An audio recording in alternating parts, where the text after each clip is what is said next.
Saya divonis oleh psikiater mengidap anxiety, gelisah yang berlebihan gitu ya. Kemudian saya selalu merasa cemas kalau bertemu banyak orang, takut pergi sendiri. Tetapi Quran surah Al-Anbiya ayat 83, alhamdulillah kecemasanku berkurang. Pertanyaannya, bagaimana caranya supaya anxiety itu tidak pernah kambuh lagi? Gini, Quran surah ke-51 ayat 49. Wa min kulli syai'in khalaqna zawjaini la'allakum tadhakkarun. Segala hal itu aku ciptakan, kata Allah, berpasangan supaya engkau sadar cuma aku yang tidak punya pasangan. Sehat lawannya apa, Bu? Sakit. Senang lawannya apa? Sedih. Gelisah lawannya apa? Tenang. Maka kalau ada kegelisahan, kecemasan berlebihan, apa yang disebut dengan anxiety ini, maka cari lawannya. Apa lawannya? Tenang. Amalan apa yang banyak memberikan ketenangan, itu terapinya. Apa dalam Quran ayat-ayat dan amalan yang membantu menghadirkan ketenangan? Satu, saya tulis cepat. Dan saya sudah pernah sampaikan ini dan alhamdulillah insya Allah banyak manfaatnya. Satu, Quran surah 13 ayat 28. Amalannya dua, Quran surah ke-20 ayat 14. Tiga, Quran surah ke-4 ayat 103. 4, Quran surah ke-15 ayat 9. 5, Quran surah ke-54 ayat ke-17, 22, 32, 40. Ini untuk anxiety atau kecemasan berlebihan.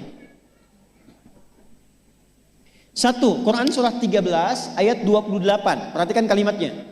Pelan-pelan, Bu. Ibu kalau gelisah, cemas itu adanya di hati atau di fisik? Dari hati baru mengalir ke pikiran kan? Baik, perhatikan bagaimana cara menenangkan hati sehingga pikiran ikut tenang. Ini langsung dari Allah. Ala bidzikrillahi tatma'innul qulub. Kata Allah, ala, yakinkan pada dirimu. Fokus. Ala itu harful istikhbar wa taukid, huruf yang berfungsi membuka informasi dan meyakinkan. Jadi kalau ibu ingin tenang, ada yang divonis cemas berlebihan, anxiety, pertama kata Quran mesti yakin dulu nih. Lawan itu yakinkan pada diri. Bidzikrillahi, dengan banyak meningkatkan zikir kepada Allah, tatmainnul qulub, dampaknya ke hati memberikan ketenangan. Jadi rumus cepat menghilangkan kegelisahan, obat yang pertama kata Al-Quran, zikrullah. Apa obatnya? Amalan zikrullah ada 4. Amalan zikrullah ada 4. 1, saya lompat dulu ke yang paling cepat, yang paling gampang, yang paling mudah. Quran surah ke-4 ayat 103. فَإِذَا قَضَيْتُمُ الصَّلَاةَ فَاذْكُرُوا اللَّهَ. Maka jika engkau telah tuntas mengerjakan salat, berzikirlah kepada Allah. Ibu kalau sudah salat ada zikir?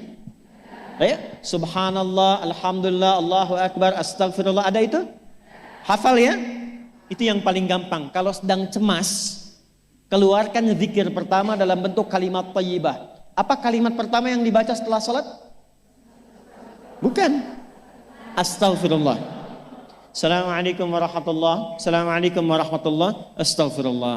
Astaghfirullah. Astaghfirullah. Allahumma antas salam wa minkas salam. Tabarakta ya dzal jalali wal ikram. Kalau ingin agak panjang, boleh. Ada yang versi panjangnya.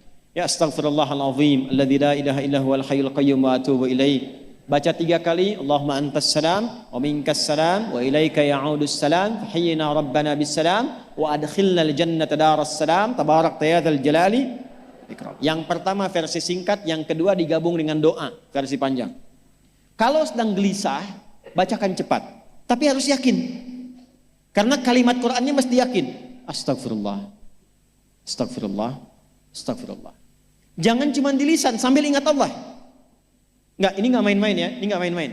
Jadi begitu sedang gelisah, cemas berlebihan, merasakan cemas, anak gimana belum datang, astagfirullah. Tapi sampaikan ke jiwa, ingat Allah, astagfirullah. Astagfirullah. Sampai terjadi perubahan dalam hatinya, merasakan ketenangan. Astagfirullah, astagfirullah. Kalau itu belum tuntas, ambil wudhu. Amalkan yang kedua, Quran surah ke-15 ayat yang ke-9. Inna nahnu nazzalna dzikra wa inna lahu lahafidhun. Dengan keagunganku aku turunkan Al-Quran itu sebagai zikir. Nah, Quran disebut oleh Allah sebagai zikir. Di antara fungsinya memberikan ketenangan pada jiwa. Ibu kalau sedang cemas, istighfar, masih ada sisanya wudhu, ambil mushaf menghadap kiblat, baca bu. Apa yang terjadi? Nanti akan terjadi Quran surah ke-8 ayat kedua. Saya belum tuliskan karena ini detailnya. Innamal mu'minuna alladzina idza dzukirallahu wajilat qulubuhum wa idza tuliyat 'alaihim ayatuhu zadathum imana wa 'ala rabbihim yatawakkalun. Sepanjang ada insan beriman, kata Allah, dia dibacakan kepadanya Quran atau bahkan dia membaca sendiri, akan ada getaran pada jiwanya, meningkat imannya, tersambung hubungannya dengan Allah. Yang paling dahsyat, ibu ambil wudhu, buka mushaf, baru dibuka mushafnya, kok tiba-tiba ayatnya sesuai dengan apa yang kita rasakan. Kadang terjadi begitu. Lu tiba-tiba ibu baca aja ibu baca. Tapi bacanya bukan cuma di lisan, sambungkan lisan dengan kolbu. Kalau tahu, cari surat-surat yang sesuai dengan kebutuhan. Misal, maaf ya bu ya, ada yang menganggap misalnya ibu nggak punya kelebihan, ditinggalkan oleh teman, dikecilkan bahkan oleh pasangan sendiri. Buka surat Ad-Duha, buka surat Al-Insyirah, 2 aja dulu. Baca dengan tulus, mengalir ke hati. Begitu ibu bacakan Wad-Duha wal-laili idza saja ma wadda'aka rabbuka wa ma. Perhatikan, rasakan surah itu diturunkan untuk ibu. Karena begitulah cara baca Quran. Kata para ulama, kalau kita ingin merasakan kenikmatan baca Al-Quran, rasakan saat baca surat itu diturunkan untuk kita. Maka cara bacanya akan beda. Wadduha, demi segala kenikmatan yang telah aku berikan kepadamu, seperti engkau nikmat merasakan cahaya duha, aku bersumpah. Wal-laili idza saja, dan demi semua kesulitan yang kau rasakan sekarang seperti gelapnya malam. Ma wadda'aka rabbuka wa ma qala. Hei, tanamkan pada hatimu yang paling dalam, aku tidak akan pernah meninggalkanmu dan engkau tidak seperti apa yang orang-orang lain katakan. Kalau ibu rasakan baca Quran seperti itu, hilang gelisah. Masih ada lagi kegelisahannya, menghadap ke arah kiblat, tunaikan sholat. Sholatnya apa saja? Sesuai dengan waktunya. Kalau duha, duha. Kalau nggak ada waktu khusus, ambil wudhu, sholat mutlak. Sholat wudhu, menghadap ke kiblat. Lalu maaf, saya tutup. Saat sujud, tumpahkan semua kegelisahan itu dalam sujud. Tumpahkan semua sampai air matanya mengalir. Gak apa-apa, tumpahkan semua. Nanti rasakan perubahan yang terjadi setelah sholat tuntas dikerjakan. Karena sholat mengumpulkan semua jenis zikir ini. Istighfar ada dalam sholat? Ada. Ya, ibu ruku sujud baca istighfar. Subhanakallahumma bihamdika Allahumma ighfirli. Subhanallah ada? Alhamdulillah ada? Allahu Akbar ada? Dalam sholat baca Quran? Al-Fatihah itu Quran. Semua ada. Sudah? Yang terakhir, biasanya kalau sudah selesai sholat, ketenangan awal itu muncul. Tapi setelah itu kadang-kadang muncul lagi, kalau belum tuntas semua. Maka praktekkan isi surat Al-Insyirah. Ini penutupnya.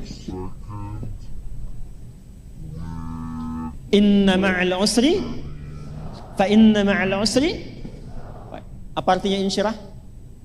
Insyirah itu suasana hati yang lapang, selapang-lapangnya seakan-akan gak ada beban lagi. Maka kata Allah, kalau hatimu ingin lapang dan tidak pernah merasakan ada beban lagi, maka perhatikan.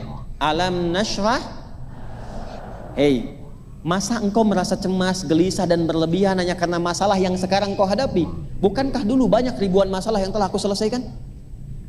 Jadi kalau ibu mengalami masalah sekarang, jangan sampai larut sedih dengan masalah yang sekarang. Yakin dulu pun banyak masalah selesai juga. Alam nashrah. Lalu apa yang harus dilakukan? Kata Allah, seberat-beratnya beban, tanamkan keyakinan pada jiwamu. Inna ma'al usri, semua ini pasti selesai. Pasti ada solusinya. Pasti selesai. Inna ma'al usri yusra itu bahasa singkatnya begini, pasti selesai. Pasti tuntas. Yakin Allah sudah jamin pasti tuntas. Jelas? Jadi kalau sedang punya persoalan, yakinkan pada diri kita masing-masing, ini pasti selesai. Insya Allah ada solusinya. Nggak mungkin Allah titipkan kalau saya tidak sanggup menjalaninya. La yukallifullahu nafsan illa, maka lakukan yang ini dan secara kontinu. Terapinya ini aja. Terapinya ini aja. Gelisah lagi, zikir lagi. Gelisah lagi, buka Quran. Sampai itu hilang, tapi itu tidak akan pernah hilang kalau ibu nggak yakin bisa mengatasinya. Karena itu hurufnya dibuka dengan ala, yakinkan, itu hilang. Jelas?